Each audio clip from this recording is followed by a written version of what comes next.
Graça e paz, meus irmãos e minhas irmãs em Cristo. Sejam muito bem-vindos ao meu canal Orando a Palavra de Deus ao Som da Chuva. Hoje vocês vão adentrar um universo de amor, luz e verdade, enquanto exploramos as profundezas da carta inspiradora de 1 João. Mas antes, já se inscrevam aqui no canal, deixem um like e um comentário para que o YouTube veja que o conteúdo é relevante, ok? Primeira carta de João, capítulo 1. Desde o primeiro dia, estávamos lá participando de tudo. Ouvimos com nossos ouvidos, vimos com os próprios olhos, tocamos com as mãos. A palavra da vida se manifestou bem diante de nós. Somos testemunhas oculares. Agora, sem floreios, contamos tudo a vocês. O que testemunhamos foi simplesmente incrível. A infinita vida do próprio Deus tomou forma diante de nós. Nós ouvimos e o ouvimos, e agora estamos contando a vocês, para que, como nós, tenham a experiência da comunhão com o Pai e o Filho Jesus Cristo. A razão de eu estar escrevendo é apenas esta: queremos que vocês desfrutem isso também. A alegria de vocês duplicará a nossa. Esta é, em essência, a mensagem que ouvimos de Cristo e passamos a vocês. Deus é luz, pura luz. Nele não há nenhum traço de escuridão. Se afirmarmos que andamos com Ele e continuamos a tropeçar por falta de luz, obviamente estamos mentindo. Não vivemos o que afirmamos.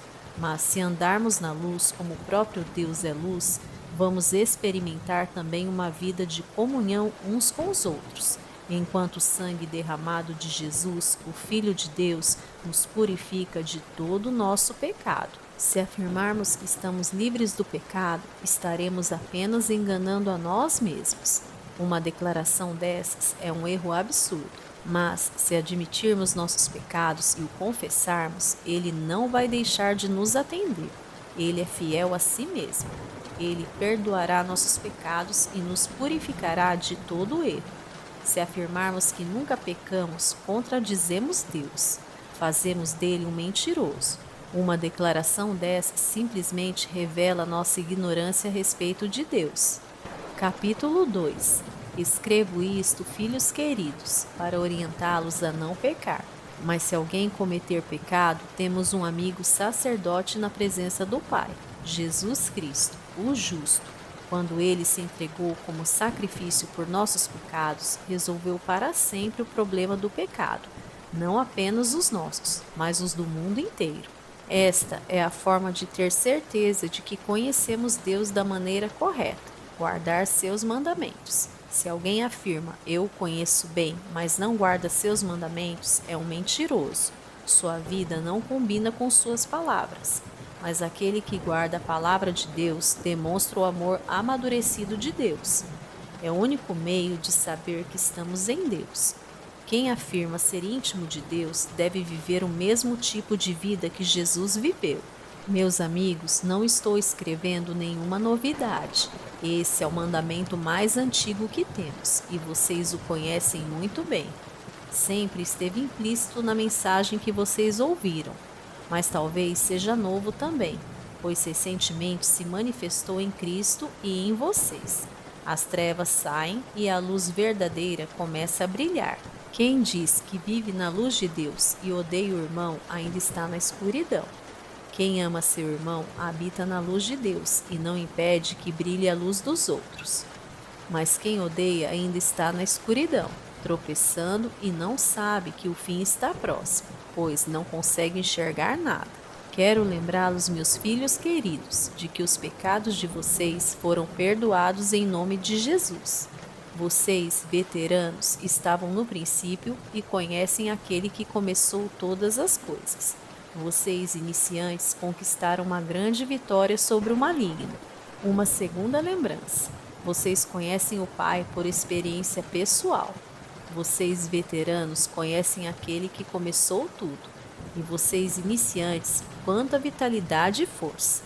A palavra de Deus floresce em vocês. Sua comunhão com Deus os capacita a vencer o maligno. Não amem os costumes do mundo. Não amem os valores do mundo. O amor do mundo sufoca o amor do Pai. Praticamente tudo o que acontece no mundo. desejo de seguir o próprio caminho, de querer tudo para si, de parecer importante, não tem nada a ver com o Pai. Tudo isso o afasta do ser humano. O mundo e seus desejos vão passar, mas quem faz o que Deus quer está garantido na eternidade. Filhos, o tempo está quase se esgotando. Vocês ouviram a notícia de que o anticristo está chegando. Bem, eles estão em toda parte. Há um anticristo em todo lugar. É por isso que sabemos que estamos perto do fim. Eles nos deixaram, mas nunca estiveram conosco de verdade. Do contrário, teriam se firmado conosco, fiéis até o fim. Quando nos deixaram, mostraram quem são de fato e que nunca foram dos nossos. Mas vocês são. O Santo ungiu vocês e vocês sabem disso. Eu não escreveria para dizer algo que não sabem, mas para confirmar a verdade que já é conhecida e para lembrar que a verdade não produz mentiras. Então, quem está mentindo aqui? Ora, aquele que nega que Jesus é o Cristo divino. É isto que faz o anticristo, negar o Pai e negar o Filho. Quem nega o Filho não tem parte com o Pai, mas afirmar o Filho é abraçar o Pai. Não se afastem do que ouviram desde o princípio, a mensagem original, que ela permeia a vida de vocês. Se o que ouviram desde o princípio criou raízes, vocês viverão plenamente no Filho e no Pai. É exatamente o que Cristo prometeu, vida eterna, vida de verdade. Escrevi para adverti-los quanto aos que tentam enganá-los, mas eles não são páreo para o que está profundamente enraizado no coração de vocês, a unção de Cristo, nada menos que isso. Vocês não precisam que ninguém apresente nenhum ensino novo. A unção de Cristo ensina a verdade sobre tudo acerca de vocês mesmos e dele, sem a contaminação da mentira. Vivam verdadeiramente aquilo que aprenderam. Agora, filhos, permaneçam com Cristo. Vivam plenamente em Cristo e estaremos prontos quando ele se manifestar, prontos para recebê-lo de braços abertos, sem motivo de vergonha e sem desculpas esfarrapadas. Uma vez que vocês estão convencidos de que ele é correto e justo, não terão dificuldades de reconhecer que todos os que praticam a justiça são os verdadeiros filhos de Deus. Capítulo 3. Que amor maravilhoso o Pai nos concedeu. Vejam só, somos chamados filhos de Deus, é o que realmente somos, mas é por isso também que o mundo não nos reconhece nem nos leva a sério, porque não tem ideia de quem ele é ou do que pode fazer. Mas, amigos, é exatamente isto que somos, filhos de Deus, e é apenas o começo. Quem pode dizer como será o fim? O que sabemos é que quando Cristo finalmente se manifestar, nós o veremos, e então seremos como ele. Todos os que esperam sua vinda devem estar preparados, tendo como modelo a pureza gloriosa da vida de Jesus.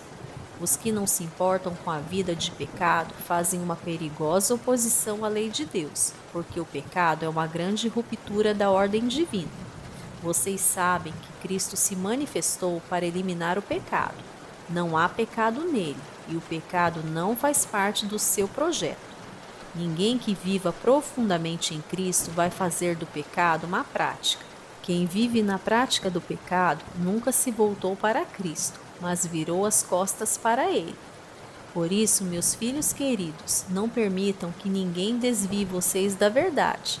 Quem age corretamente é correto, como o que vemos no justo Messias. Os que fazem do pecado uma prática são do diabo, o pioneiro na prática do pecado. O Filho de Deus entrou em cena para destruir os caminhos do diabo. Os que foram concebidos e trazidos à vida por Deus não fazem do pecado uma prática. Como poderiam? A semente de Deus está no íntimo do seu ser, fazendo deles o que são. Não é da natureza dos nascidos de Deus praticar e ostentar o pecado. Vou dizer como diferenciar entre os filhos de Deus e os filhos do diabo. Quem não pratica justiça não é de Deus, tampouco quem não ama seu irmão. Simples assim. Esta é a mensagem original que ouvimos. Devemos amar uns aos outros. Não devemos ser como Caim, que seguiu o maligno e matou seu irmão. E por que o matou? porque vivia na prática do pecado, enquanto os atos de seu irmão eram justos. Portanto, não fiquem surpresos, amigos, se o mundo odiar vocês. Sempre foi assim. Sabemos que passamos da morte para a vida quando amamos nossos irmãos. Quem não ama já está morto. Quem odeia o irmão é assassino. E vocês sabem muito bem que vida eterna e assassinato não combinam. É assim que entendemos e experimentamos o amor. Cristo sacrificou sua vida por nós. Portanto, devemos nos sacrificar por nossos irmãos, não apenas por nós mesmos. Se você vê um irmão em necessidade e tem recursos para ajudá-lo, mas vira as costas e não faz nada, o que acontece com o amor de Deus? Desaparece. E é você que faz esse amor desaparecer. Meus filhos queridos, não vamos apenas falar de amor, vamos praticar o amor verdadeiro. É o único modo de saber se estamos vivendo a realidade de Deus. É também o caminho para acabar com as autocríticas que nos enfraquecem, mesmo quando procedem. Deus é maior que nosso coração ansioso e sabe mais a nosso respeito que nós mesmos. Amigos, uma vez que isso foi resolvido e já não mais acusamos nem condenamos a nós mesmos, podemos chegar à presença de Deus com confiança e liberdade. Podemos estender a mão e receber o que pedimos, porque estamos fazendo o que Ele disse, o que o agrada. Uma vez mais, este é o mandamento de Deus, crer em seu Filho Jesus Cristo. A ordem dele é que amemos uns aos outros, de acordo com o mandamento original. Se guardamos seus mandamentos, podemos viver aquela vida plena e ele vive em nós. É desta forma que experimentamos sua presença viva e permanente em nós, pelo Espírito que ele nos deu. Capítulo 4.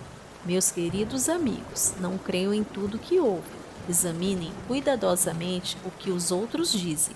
Nem todo mundo que fala de Deus vem de Deus. Há muitos pregadores mentirosos mundo afora. Querem saber como identificar o genuíno Espírito de Deus? Quem confessa abertamente sua fé em Jesus Cristo, o Filho de Deus que veio como uma pessoa real, de carne e sangue. Vem de Deus e pertence a Deus. Mas quem se recusa a confessar a fé em Jesus não quer nada com Deus. É o espírito do anticristo que vocês ouviram que viria. Pois bem, ele já está por aí, mais cedo que pensávamos. Meus filhos queridos, vocês vêm da parte de Deus e pertencem a Deus. Vocês já obtiveram uma grande vitória sobre esses falsos mestres, pois o espírito que está em vocês é mais forte do que qualquer coisa no mundo. Essas pessoas pertencem ao mundo que nega o Cristo. Eles falam a língua do mundo e o mundo os escuta. Mas nós viemos de Deus e pertencemos a Deus. Quem conhece Deus nos entende e nos ouve. Quem não quer nada com Deus, evidentemente não vai nos ouvir. Esse é outro teste para diferenciar o espírito da verdade do espírito do engano. Meus amigos amados, continuemos a amar uns aos outros, pois o amor vem da parte de Deus. Quem ama é nascido de Deus e tem um relacionamento real com Ele. Quem se recusa a amar não sabe o que mais importa sobre Deus, pois Deus é amor. Vocês não podem conhecê-lo se não amam. Foi assim que Deus demonstrou seu amor por nós. Deus enviou seu único Filho ao mundo para que pudéssemos viver por meio dele. É desse amor que estamos falando. Não que tenhamos amado a Deus, mas que Ele nos amou e enviou seu Filho como sacrifício para purificar nossos pecados e consertar os danos que eles causaram em nosso relacionamento com Deus. Meus amigos queridos, se Deus nos amou assim, então devemos amar uns aos outros. Ninguém viu Deus, nunca. Mas se amarmos uns aos outros, Deus habitará no íntimo do nosso ser. E seu amor será completo em nós, amor perfeito. Sabemos que estamos vivendo uma vida plena nele, e ele em nós, porque ele nos deu vida que procede da sua vida, e vem do seu Espírito. Além disso, vimos por nós mesmos e continuamos a afirmar que o Pai enviou o seu Filho para salvar o mundo. Quem confessa que Jesus é o Filho de Deus participa de um relacionamento íntimo e estável com Deus. É por saber disso que abraçamos de coração esse amor que procede de Deus. Deus é amor. Quando passamos a habitar permanentemente no amor, vivendo uma vida de amor, vivemos em Deus e Deus vive em nós. Assim, o amor tem o controle da casa, fica à vontade e amadurece em nós, e não temos mais preocupação com o dia do juízo. Nossa situação no mundo é idêntica à de Cristo. No amor não há espaço para o medo. O amor amadurecido expulsa o medo, considerando que o medo causa uma vida vacilante e cheia de temores, medo da morte, medo do julgamento. Podemos dizer que quem tem medo não está completamente aperfeiçoado no amor, mas nós podemos desfrutar o amor, amar e ser amados, pois primeiro fomos amados, por isso agora podemos amar. A verdade é que Ele nos amou primeiro. Se alguém se vangloria dizendo eu amo a Deus, mas odeia e despreza seu irmão, é mentiroso. Se não ama a pessoa que vê, como pode amar a Deus a quem não vê? O mandamento que temos da parte de Cristo é sem rodeios. Amar a Deus se vê na prática de amar o próximo. Vocês precisam amar os dois. Capítulo 5. Quem acredita que Jesus é de fato o Messias é nascido de Deus. Se amamos aquele que gera o Filho, sem dúvida amaremos o Filho que nasceu. O teste da verdade para saber se amamos ou não os filhos de Deus é este: amamos a Deus? Guardamos seus mandamentos? A prova de que amamos a Deus está na guarda dos seus mandamentos, e eles não nos parecem difíceis. Quem nasce de Deus está acima da influência do mundo. O poder que põe o mundo de joelhos é a nossa fé. A pessoa que se põe acima da influência do mundo acredita que Jesus é o Filho de Deus. Jesus, o Cristo divino. Ele experimentou um nascimento que doa vida e uma morte que mata a morte. Não apenas um nascimento físico, mas um nascimento batismal de seu ministério e de sua morte sacrificial. E em tudo isso o Espírito confirma a verdade, a realidade da presença de Deus no batismo e na crucificação de Jesus, tornando essas ocasiões vivas para nós. O testemunho é tríplice: o Espírito, o batismo e a crucificação, os três em perfeito acordo. Se damos algum valor ao testemunho humano, nos sentiremos muito mais seguros com o testemunho de Deus a respeito do seu Filho. Quem crê no Filho de Deus confirma no íntimo do seu ser o testemunho de Deus.